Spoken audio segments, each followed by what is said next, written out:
भारत की स्वतंत्रता संग्राम की कहानी केवल राजनीतिक लड़ाई की नहीं बल्कि सामाजिक चेतना और नैतिक क्रांति की भी है। इसी चेतना के प्रतीक थे विनोबा भावे, जिन्हें देश आचार्य विनोबा भावे के नाम से जानता है।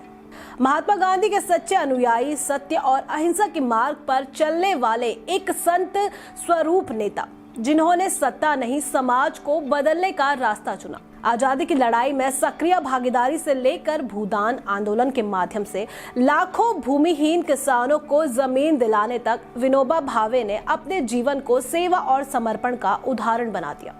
आज के इस विशेष कार्यक्रम में जानेंगे कैसे एक साधारण ब्राह्मण परिवार में जन्मा विनायक नरहरि भावे देश के महानतम समाज सुधारकों में शामिल हुआ, कैसे भूदान आंदोलन ने भारत की सामाजिक व्यवस्था को नई दिशा दी और क्यों उन्हें गांधी का अत्याधुनिक उत्तराधिकारी कहा। देखिए, एक संत, एक विचार और एक आंदोलन की प्रेरक कहानी।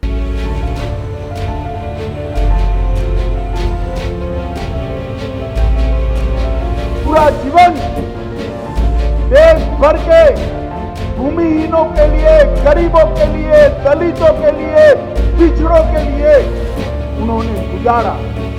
समाजवाद, सर्वोदयी विचारधारा और जाति विहीन समाज की रचना की कल्पना लेकर देश में अनेक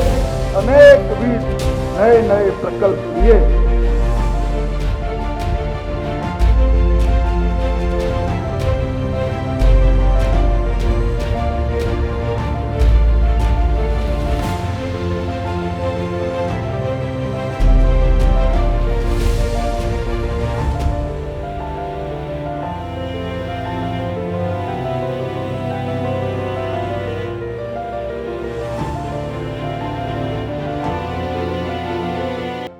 आचार्य विनोबा भावे की गिनती देश के सबसे महान स्वतंत्रता सेनानियों और समाज सेवकों में होती है। वो महात्मा गांधी के अनुयायी थे और पूरी जिंदगी उन्हीं की तरह सत्य और अहिंसा की राह पर चलते हुए गरीब और बेसहारा लोगों के लिए खड़े रहते। उनका मूल नाम विनायक नरहरि भावे था। उनका जन्म 11 सितंबर 1895 को बॉम्बे प्रेसिडेंसी के गागोडे में एक संपन्न ब्राह्मण परिवार में हुआ था। उनके पिता का नाम नरहरि शंभू राव और मां का नाम रुक्मणी देवी था। वो अपने 4 भाई बहनों में सबसे बड़े थे। विनोबा भावे की मां धार्मिक महिला थी और उन पर अपनी मां का गहरा प्रभाव था। विनोबा भावे काफी तेज छात्र थे और उनका पसंदीदा विषय गणित था। लेकिन जब वो गुजरात के बड़ौदा में ग्रेजुएशन कर रहे थे तो उनकी रुचि अध्यात्म की ओर बढ़ने लगी। बताया जाता है कि विनोबा भावे 1916 में महात्मा गांधी के कोचरब आश्रम गए, जो अहमदाबाद में है। इसके बाद उन्होंने स्कूल कॉलेज छोड़ दिया, लेकिन पढ़ाई जारी रखी और गीता, रामायण, कुरान, बाइबल जैसे कई धार्मिक ग्रंथों के साथ ही राजनीति, अर्थशास्त्र जैसे कई आधुनिक सिद्धांतों का अध्ययन किया। तब उनकी उम्र सिर्फ 21 साल थी। विनोबा भावे एक विद्वान, विचारक और लेखक थे जिन्होंने अनेक पुस्तकें लिखी। वे एक कुशल अनुवादक थे जिन्होंने संस्कृत ग्रंथों को आम आदमी के लिए सुलभ बनाया। वे एक उत्कृष्ट वक्ता और भाषाविद भी थे, जिन्हें कई भाषाएं जैसे मराठी, हिंदी, उर्दू, अंग्रेजी और संस्कृत का अच्छा ज्ञान था।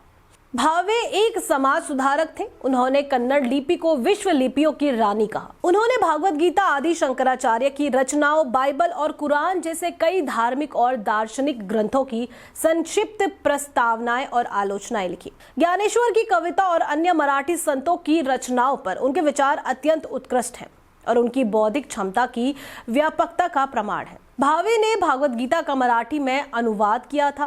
वे गीता से बहुत प्रभावित थे और इसके उपदेशों को अपने जीवन में आत्मसात करने का प्रयास करते थे। अक्सर कहते थे कि गीता मेरे जीवन की सांस है। झारखंड राज्य के हाजरीबाग जिले में स्थित विनोबा भावे विश्वविद्यालय का नाम उन्हीं के नाम पर रखा गया था। विनोबा भावे महात्मा गांधी के विचारों से काफी प्रभावित थे और उन्होंने गांधी जी को अपना राजनीतिक और आध्यात्मिक गुरु बना लिया। समय बीतने के साथ गुरु शिष्य की जोड़ी और मजबूत होती गई और साथ में उन्होंने कई आंदोलन को अंजाम दिया। उन्होंने महात्मा गांधी की अगुवाई में 1920 में शुरू हुए असहयोग आंदोलन में बढ़ चढ़कर हिस्सा लिया और देशवासियों से विदेशी वस्तुओं का बहिष्कार कर स्वदेशी वस्तुओं का उपयोग करने की अपील की। गांधी जी विनोबा भावे से काफी प्रभावित थे और उन्होंने भावे को 1921 में अपने वर्धा आश्रम को संभालने की जिम्मेदारी दे दी। यहीं से उन्होंने महाराष्ट्र धर्म नाम से एक मासिक पत्रिका भी निकाली जो मराठी में प्रकाशित होती थी। इस पत्रिका के जरिए वो लोगों तक वेद और उपनिषद के संदेश पहुंचाते थे। आजादी की लड़ाई में भावे के बढ़ते कद को देख अंग्रेजी हुकूमत परेशान हो गई और शासन का विरोध करने के आरोप में उन्हें गिरफ्तार कर लिया गया। उन्हें 6 महीने की सजा हुई थी। बाद के वर्षों में विनोबा भावे को कई बार जेल जाना पड़ा। धूलिया जेल में सजा काटने के दौरान वो अन्य कैदियों को गीता पढ़ाया करते थे। फिर 1940 में महात्मा गांधी ने उन्हें अंग्रेजों के खिलाफ आवाज उठाने वाला पहला व्यक्तिगत सत्याग्रही घोषित किया। इस दौरान उन्हें 5 साल कारावास की सजा भी हुई। विनोबा भावे एक बेहद ही शांत और अनुशासित शख्स थे। महात्मा गांधी की हत्या के बाद उन्होंने उनके सर्वोदय शब्द को अपनाया, जिसका अर्थ है सभी के लिए प्रगति। साल 1947 में आजादी के बाद भारत भारी उथल-पुथल के दौर से गुजर रहा था और पूरे देश में अशांति का माहौल था। इस दौरान तेलंगाना में वामपंथियों की अगुवाई में एक हिंसक संघर्ष चल रहा था। ये भूमिहीन किसानों का आंदोलन था। साथ ही कुछ लोगों की मंशा ये दिखाना था कि भारत में लोकतांत्रिक व्यवस्था कभी सफल नहीं हो सकती। इसके बाद विनोबा भावे 18 अप्रैल 1951 को किसानों से मिलने के लिए नलगोंडा के पोचमपल्ली गांव पहुंचे। आंदोलन कर रहे हरिजन किसानों ने उनसे अपनी आजीविका के लिए 80 एकड़ जमीन की मांग की। किसानों ने भावे से कहा कि यदि उनके समुदाय के 40 परिवारों के लिए 80 एकड़ जमीन मिल जाए तो वे अपना गुजारा आसानी से कर सकते हैं। उन्होंने मांग सुनने के बाद जमींदारों से बात की। उनकी बातों का रामचंद्र रेड्डी नाम के एक जमींदार इतना असर हुआ कि उन्होंने अपनी 100 एकड़ जमीन दान देने का फैसला कर लिया। इससे विनोबा भावे काफी प्रभावित हुए और उन्हें इस घटना को आंदोलन का रूप देने का विचार आया। भावे की अगुवाई में भूदान आंदोलन 13 वर्षों तक चलता रहा। इस दौरान उन्होंने देश के हर कोने का दौरा करते हुए तकरीबन 58,741 किलोमीटर का सफर तय किया। उन्होंने करीब 13 लाख गरीब किसानों के लिए 44 लाख एकड़ जमीन हासिल की। उनके इस आंदोलन की स्वैच्छिक सामाजिक न्याय के लिहाज से पूरी दुनिया में खूब प्रशंसा हुई। यहाँ तक कि उत्तर प्रदेश और बिहार में सरकार ने भूदान एक्ट भी पास कर दिया, जिससे जमीन का बंटवारा व्यवस्थित तरीके से हो सके। वो बड़े किसानों को दान के लिए प्रेरित करने के लिए अक्सर कहा करते थे, जमीन भी हवा और पानी की तरह है, उस पर सबका अधिकार है।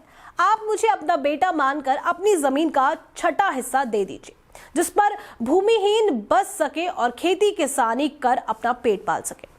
विनोबा भावे भगवत गीता से काफी प्रभावित थे। उन्होंने भारतीय समाज में सरल जीवन को बढ़ावा देने के लिए कई आश्रम शुरू किए।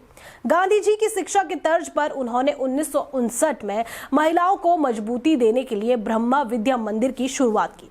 ब्रह्मा विद्या मंदिर का अस्तित्व ये दर्शाता है कि कैसे एक आत्मनिर्भर समुदाय खाद्य उत्पादन में अपने सामाजिक और भौगोलिक संदर्भ में अहिंसा और लोकतंत्र को लागू कर सकता है। एक प्रचलित धारणा यह है कि बड़े पैमाने पर कृषि आवश्यक और दुनिया को खिलाने का एकमात्र तरीका है और ये महंगी तकनीक पर निर्भर करता है। हालांकि ब्रह्मा विद्या मंदिर इस धारणा को खारिज करता है और कृषि में अहिंसा जैसे गांधीवादी सिद्धांतों का उपयोग करना जारी रखता है। ये भारत में एक छोटा समुदाय है और मुख्य धारा में अपने विश्वासों और प्रथाओं को बढ़ावा देने में इसका बहुत अधिक प्रभाव नहीं है। भारत में अधिकांश कृषि पद्धतियों ने अमेरिकी शैली के उपभोक्ता को अपना लिया है। बीवीएम अभी भी महत्वपूर्ण है क्योंकि इसके आदर्श कृषि को बेहतर बनाने और लाभ पर ध्यान केंद्रित करने में मदद कर सकते हैं। उन्होंने गांधी जी के विचारों का अनुसरण किया ताकि अहिंसक कृषि पद्धतियों को बढ़ावा दिया जा सके और टिकाऊ खाद्य उत्पादन किया जा सके। समुदाय प्रतिदिन सामूहिक रूप से प्रार्थना करता था, जिसमें सूर्योदय के समय ईशा उपनिषद, दोपहर के समय विष्णु सहस्त्र नाम और शाम को भगवत गीता का पाठ शामिल था। आज की तारीख में समुदाय में लगभग 25 महिलाएं सदस्य हैं और कई पुरुषों को भी समुदाय में शामिल होने की अनुमति दी गई है। वो गो हत्या और हरिजनों के मैला ढोने के भी सख्त खिलाफ थे। विनोबा भावे लेखनी में भी काफी रुचि रखते थे। उन्होंने स्वराज शास्त्र, गीता, प्रवचन और तीसरी शक्ति जैसे कई महत्वपूर्ण किताबें लिखी।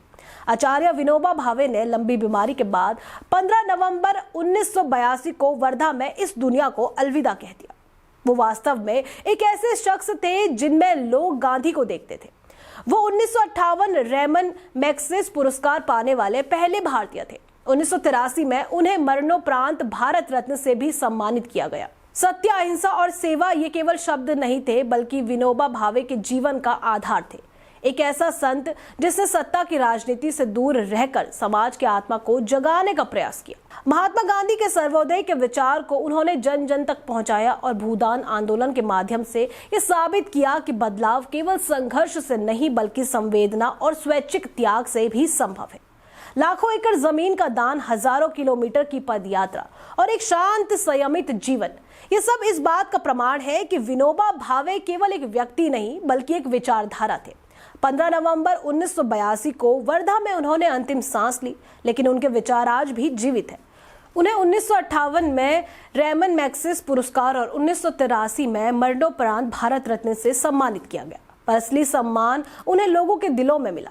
आज जब दुनिया सामाजिक न्याय और समानता की बात करती है, तब विनोबा भावे का संदेश और भी प्रासंगिक हो जाता है।